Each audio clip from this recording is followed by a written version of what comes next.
What's up, y'all? I'm Lady, and today I am here with another Vlogmas video. I hope you all are enjoying Vlogmas so far. It's a challenge, but it is so much fun, surprisingly. So much fun. Well, not surprisingly, but anyway, in yesterday's video, I shared with you all the memoir, the Shelley Stewart story, and I told you all that I read another awesome memoir in the month of November for Nonfiction November, and that memoir was The Yellow House by Sarah M. Broom. If you don't know, this is now the National Book Award for nonfiction for this year, so shout out to her. This is a debut and it is awesome. I don't keep up with, short lists for book awards and things like that, so when I checked this one out from the library, I was not expecting all of the holes that was on it, and it took a while for me to get it, and that's when I found out about the nomination. And then about 2 weeks ago, the awards was held and she won, and I can tell you, so well deserved. After finishing this book, it was kind of hard for me to put my thoughts into words, and still I'm having a little trouble now. This book became more than just a memoir. It became her story of her telling her life through where she grew up and how it has shaped her as a person, how this yellow house shaped her, and how there was a contrast, a difference between her living situation, her and her family's living situation, and how it differed so from who they really were. So if you don't know, the background of the story is Sarah Brooms is the youngest of 12 children, okay? She is the babyest, as she says in the book, and her parents, her mom had 3 kids from a previous marriage. Her father had 3 kids from a previous marriage. They got together and had 6 more kids, in which Sarah is the babyest of all of those children. So you can imagine, the family dynamic of that all, taking place. The house is actually where she grew up in 1961 or 62, somewhere in there. After her mom's first husband passed, she used the insurance money to purchase this home in New Orleans East. At that time, it was thought to be, a booming, up and coming place where you want to live, but for work and things like that. But it's through her eyes as a child living in this area, busy streets and things like that. It really was kind of, some parts you would think it was a residential neighborhood, other times business district, things like that. But after Sarah Broom's father passes, her mother is left with the children, some who are grown. Sarah only 6 months old, not even a year old when her father passes, and she talks a lot about that as well. Her mother is essentially left with this home to take care of, and through the years, I imagine, trying to raise children, being a single mother, widow, and you are left to also take care of a house, and that means repairs and all of those things. It could get to be too much, and the house and its decline really became ingrained into the family. And one thing that spoke to me always made, I don't know if it's just a black family or not, but what goes in this house stays in this house.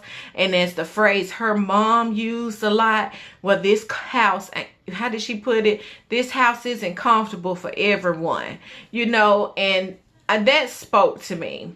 One of the main vibes that I got from this book is Jesmyn Ward's The Men We Reap.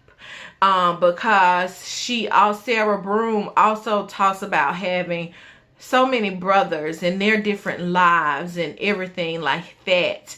And also, I guess, you know, Jesmyn Ward, you know, rural Mississippi area, and Sarah Broom also Southern Louisiana. Those type of vibes are really close in my opinion. And if you've read Men We Reap, you know how good that book is. This one, she gets into it, a lot of that as well. And not deaths or anything like that, let me say that, but it's a vibe you get from the areas that they grew up in. And it's really good. What I also liked about this book is her comparing her home where she grew up in New Orleans East with downtown New Orleans, the touristy parts of New Orleans, compared to her home that was not far from all of that. And she talks about that major contrast, and that really made me think about when we go New Orleans. I visited several times before, maybe 3 times. I know one time was 2005, before Katrina happened, March, and then Katrina happened in August, and then I went back a few years later, and a few years later again after that. Both times the vibe, everything was totally different for me, just from the touristy aspect, and I mainly stayed to the touristy sides, but the vibe of the place I felt was different before Katrina. And she talks about that a lot as well. What happens to the yellow house after Katrina in 2005, and which I won't go into that. You read it and you find out for yourself. One of the things I want to read that really summed this up was on Goodreads, and what they say about how she talks about her home versus the touristy part of New Orleans, and what we usually think about when we think about the area and not thinking about where she came from. And it says, located in the gap between the Big Easy of tourist guides and the New Orleans in which Broom was raised, The Yellow House is a brilliant memoir of place, class, race, the seeping rot of inequality, and the internalized shame that often follows. It is a transformative, deeply moving story from an unparalleled new voice of startling clarity, authority, and power. That sums it up right there. That's what I would say about this book. She did just an awesome job telling her story, while at the same time telling her family's story, while at the same time telling the story of a city from her standpoint, a local standpoint, with, you know, in which we don't often get. So I would say, if you're into nonfiction, you know, Nonfiction November is now over, but that doesn't mean we should stop reading nonfiction. I try to get at least 1 or 2 in, I'll say at least 1 a month, is what I think I'm averaging right now. And nonfiction like this makes it easy, you know, because it's still a story. But you also get a history. Like, she gives you some history, and you learn some things about the city of New Orleans that you wouldn't otherwise think you would have found out, or I didn't think I would have found out in a memoir. So I really enjoyed this. The National Book Award is well deserved. If you have picked this up, let me know in the comment section below. Let's talk about it. I'm Lady, and I'll see you all tomorrow in my next video. Bye.